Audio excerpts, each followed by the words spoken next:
ಕಷ್ಟವನ್ನು ಪರಿಹರಿಸಿಕೊಡುತ್ತೇನೆ.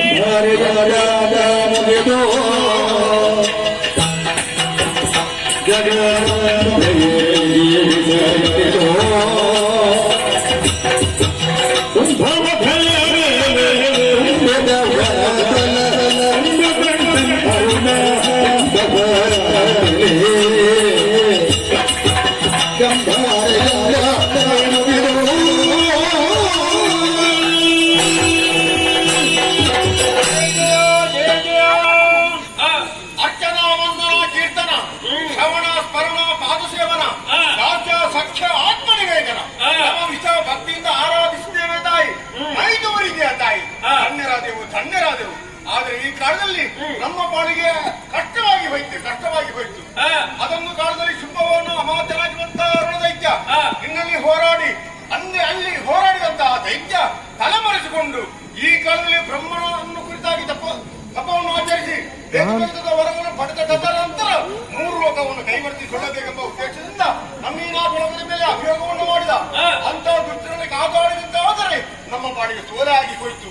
ನಾಶವಾಗಿ ಹೋಗುತ್ತಾಗೆ ಸಾಧು ಸತ್ಯರಿಗೆ ಬದುಕಲಿಗೆ ಅವಕಾಶವಿಲ್ಲವಾಗಿ ಹೋಗಿದೆ. ಮಾನವತಿ ಸ್ತ್ರೀಯರ ಮಾನಕ್ಕೆ ಚ್ಯುತಿ ಬರ್ತಾ ಇದೆ. ಅಂತ ದುಷ್ಟಳ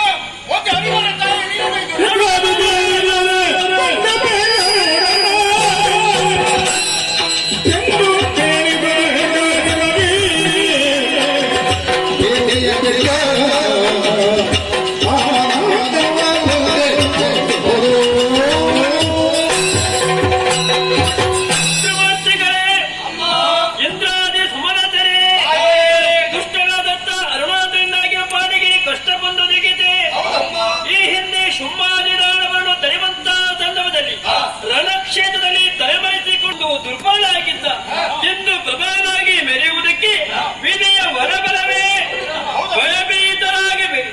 ಸಾಧು ಸಜ್ಜಾತ ದೇವತೆಗೆ ನಸೆಗಿರಿಸಿ ಸುರಗತ್ತಿಗೆ ಸ್ವಾಧೀನಪಡಿಸಿಕೊಂಡಿದ್ದಾನೆ. ಪಂಚ ಮಹಾಪಾತಕ್ಕಾಗಿ ಬೆರೆಸಿರುವಂತಾರುಣಾತ್ರನು ಕೊಂದು ನಿಮ್ಮೆಲ್ಲರನ್ನು ಪೊರೆಯುತ್ತೇನೆ. ಆದರೆ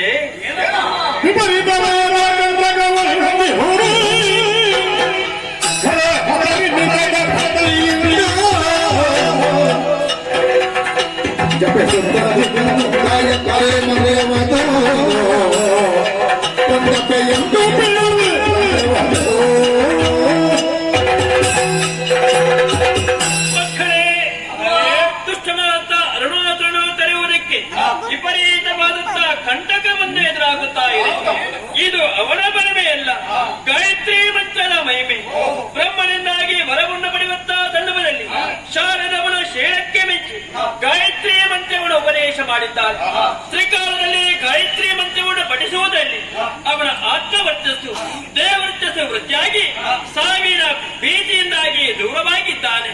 ಎಷ್ಟು ಕಾಲದವರೆಗೆ ಗಾಯತ್ರಿ ಮಂತ್ರವನ್ನು ಪಠಿಸುತ್ತಾನೋ ಅಷ್ಟರ ತನಕ ಕೂದಲ ಕುಂಕದ ರೀತಿಯಲ್ಲಿ ಗಾಯತ್ರಿ ಕಾಪಾಡಿಗಳು ಬರ್ತಾರೆ. ಮಕ್ಕಳೇ, ನೀವ್ಯಾರು ಭೀತರಾಗಬೇಡಿ.